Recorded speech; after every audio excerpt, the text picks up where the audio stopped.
Hi, folks. The left is hurting. They not only lost the election in humiliating fashion, their ideology is just on the outs, but all of their networks are now down the tubes. So much so that we yesterday got some news on MSNBC. Comcast is putting MSNBC up for sale. CNN just announced massive layoffs coming.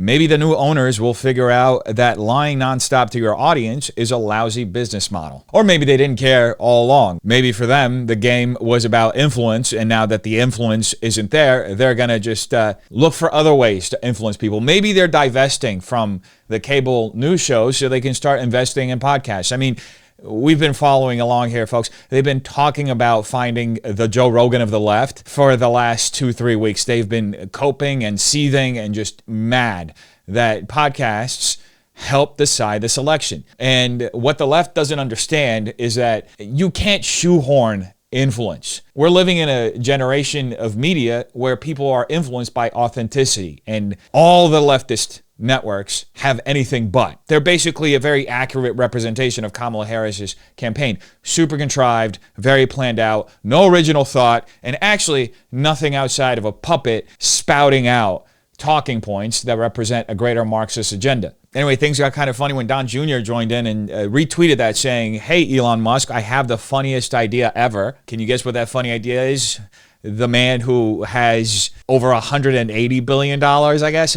What could he do with a small share of that huge amount of money that he has that could be hilarious? How much does it cost? Not much, I imagine. MSNBC is scoring literal dashes on their ratings. For the uninitiated, a dash in the ratings doesn't always mean low viewership, but often implies insufficient numbers to hit a measurable threshold or that the data isn't publicly accessible. And as we all know, the situation over at MSNBC has been bleak. So much so that Hassan Piker has more average viewership than they do. Anyway, Elon later posted, "The most entertaining outcome, especially if ironic, is most likely." And Joe Rogan responded saying, "If you buy MSNBC, I would like Rachel Maddow's job.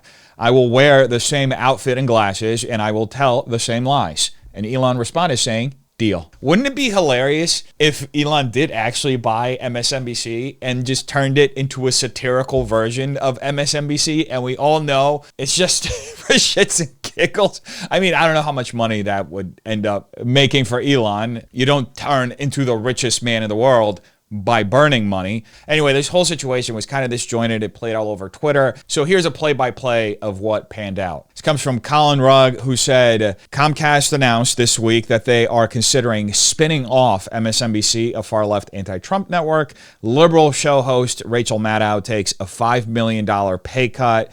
And then we have the interactions that we just looked at. Now, it's going to be interesting to see what that spin-off ends up being. I mean, how can you spin off shit into something good? Typically, spin-offs on television offshoot off of already successful shows. Like, go back to Cheers.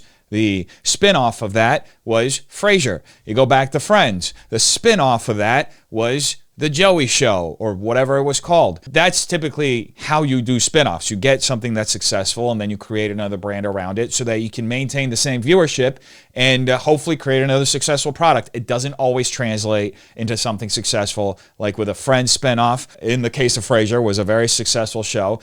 But in the case of MSNBC, that's like getting a turd and putting another turd on top of it, hoping that people won't notice it's an actual double turd. Anyway, as far as Rachel Maddow taking a pay cut, I'm pulling for you, girl. Hopefully you don't end up losing out on your job. But she'll always end up finding a home somewhere. Maybe at CNN, maybe at ABC, maybe at NBC, maybe on the New York Times, maybe at the LA Times, the Washington Post. There's so many. We could keep listing.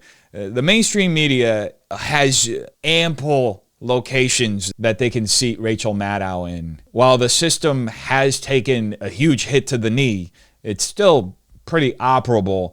And I think that right now is the time for people to stay vigilant and keep pressing, because it is planning its comeback. And if we know something about people with tyrannical aspirations, when they come back, oh boy. Anyway, let's go take a look and see exactly how things are going over at MSNBC. Let's look at our favorite host over there, Joy Reid, who brings anything but joy. One of the things that Russ Vought is advocating for is the elimination of all the post-Watergate norms in order to weaponize the DOJ. And he also is somebody that's advocating for deploying the military against U.S. citizens in order to quench dissent or protests. So when you have a guy like John McEntee and that database, part of the pre-vetting isn't just, they check off all the boxes in terms of like their professional skills. It's also that, they're sufficiently loyal that they will allow us to do all these things that otherwise would be illegal or not allowed to be done.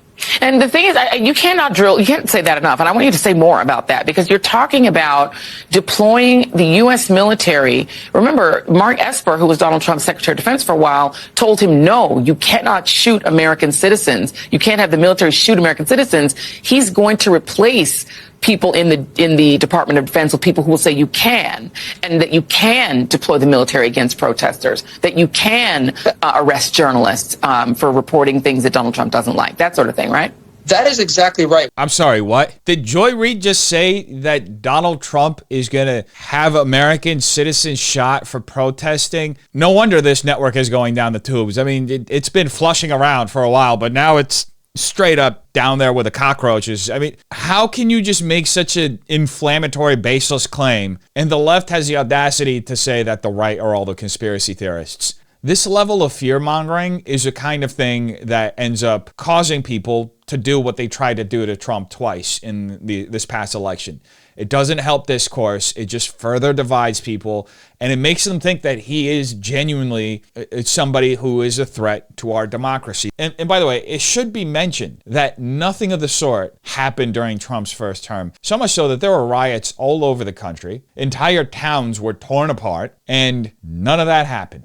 After he sort of left the administration in this sort of interregnum period that he's had, and has been referenced with that 180-day agenda, is that they have been building out the legal documentation, what they consider to be the legal documentation, to justify internally the deployment of the military. I know it sounds hysterical. How can we possibly? This sounds so outrageous. No, this is part of the plan. Like that, they literally wrote a plan down and then prepared all the supporting documentation so they could check off that box. And then this is where the personnel police comes in. They're making sure they have the right people to implement it. Russ Vought gave a speech where he talked about the fact that he was planning on doing this, or at least to have the resources ready so that if there was sufficient blowback, they could deploy it. And I just want to put a bow on it to note that one of the through lines here is why they want to sort of, it's not just revenge against their political opponents. That obviously gets a lot of fear. But the part that always stands out to me is that the rationale for why they need to do all these things is to end multiculturalism in America. That's not my term. Mm-hmm. That's what Russ Vought said. That the reason why you go after immigrants first, that you start to implement all of these big radical changes, is that this is the beginning of the end of multiculturalism in America. I think it goes without saying that this entire segment is absolutely unhinged. It presents several claims that need careful scrutiny, particularly the suggestion that a specific agenda exists to weaponize the government, suppress dissent, and end multiculturalism. First off, the claim that Trump's going to weaponize the DOJ and deploy the military against citizens. The notion that there is an active and deliberate plan to weaponize the DOJ or use the military to suppress dissent is a gross misrepresentation. Critics have frequently used the terms like weaponizing the DOJ against prior administrations as well, which underscores its nature as a political talking point rather than a factual statement. The reality is the Department of Justice operates independently from the executive branch in its decisions in prosecution. Any substantial legal change to allow military action against protesters would require sweeping bipartisan legislative action, a high improbable scenario under the U.S. Constitution. Needless to say, this is a clear fear-mongering. The statements like deploy the military to shoot protesters invoke dystopian imagery but lack any evidence of actual planning or intent.